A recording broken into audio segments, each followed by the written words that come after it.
हमारी ममतामयी माँ माता रानी आज प्रेरणा दे रही हैं हमारे भक्तों के लिए।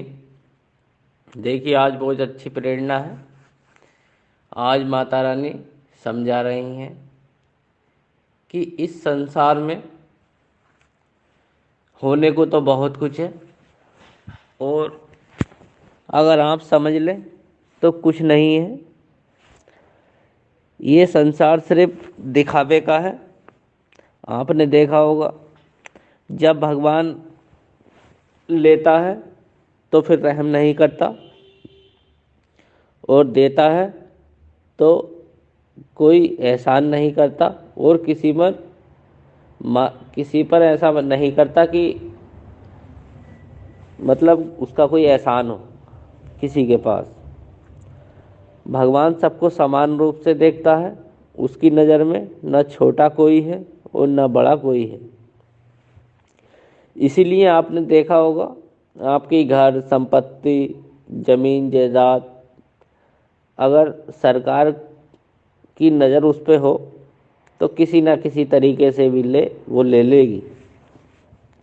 आप सब लोग ये ज़मीन मेरी है, ये मेरा है, वो मेरा है। आपने देखा होगा कि अगर सरकार को किसी भी काम की ज़रूरत पड़े तो वो धरती खाली कराकर आपको कहीं और दे या कुछ और करे तो वो आपसे ले लेती है। यही तरीका है मेरे भक्तों भगवान का भी। अगर आप इस दुनिया में आए हैं तो माता की सेवा करने से बिल्कुल ना चूकें, क्योंकि हमारी ममतामयी माँ अगर आपके घरों में अगर किसी भी तरीके से अगर प्रविष्ट हो जाती है ना, मेरी माता बहनों, मेरे प्यारे भक्तों, तो फिर हमें इस दौलत की कोई ज़रूरत नहीं पड़ेगी। क्योंकि जब सोना देने वाली मुर्गी हमारे पास है तो हमें अंडे से क्या काम। भाई, अंडे तो आते ही रहेंगे ना। तो इसीलिए आप दौलत की खोज ना करते हुए, बुरे भले काम ना करते हुए, हमारी ममतामयी माँ जो हमारे पास आए, ऐसे रास्तों को खोज निकालें। और वो रास्ता दया से, परोपकार से, और गरीब जनों की सेवा से, और एक दूसरे की मदद से निकलेगा मेरे भक्तों। इसीलिए हमारी ममतामयी माँ कहती हैं कि संसार में आप गरीब पैदा हुए थे। ये गरीब पैदा होना तो देखिए कोई अभिशाप नहीं है, मगर उसी तरह जिस तरह पैदा हुए उसी तरह मर जाना तो एक अभिशाप है।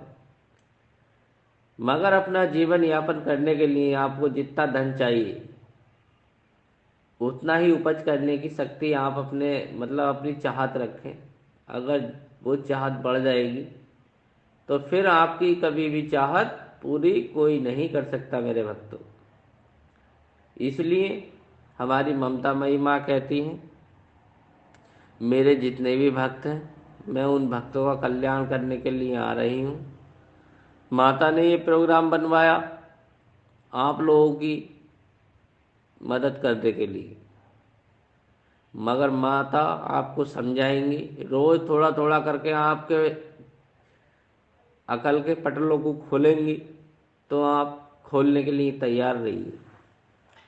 क्योंकि ऐसा होता है मेरे प्यारे भक्तों, मेरी माता बहनों, सत्संग में जाने के बाद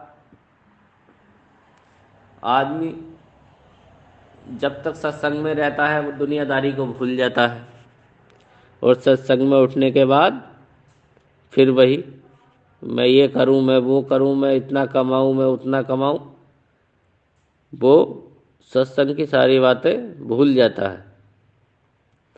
आपने देखा होगा, जब आप किसी आरती के साथ जाते हो, वहाँ जा कर के आपके मन में कैसे कैसे सवाल उत्पन्न होते हैं मेरे भक्तों।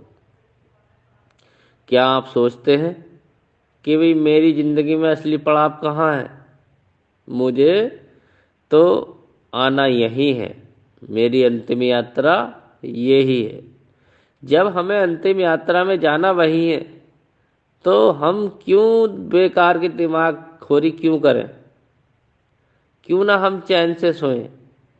क्यों हम सोने की चैन पैर करके सोएं? क्योंकि हमें चैन से सोने के लिए किसी सोने की चैन की आवश्यकता नहीं होती मेरे भक्तों, मेरी माता बहनों। अगर गले में आपके सोने की चैन है और आपने किसी के गले में सोने की चैन ओढ़ के देख ली उससे मोटी, तो आपको रात को नींद नहीं आएगी। आप सोचेंगी उससे मोटी चैन मेरे गले में हो।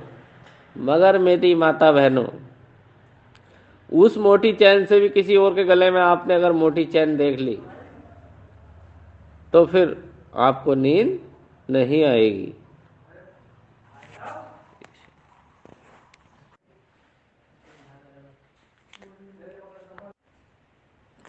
माँ की सब कृपा प्राप्त करें और सभी माता बहनें माता को याद करती रहें। जय माता दी, जय माता।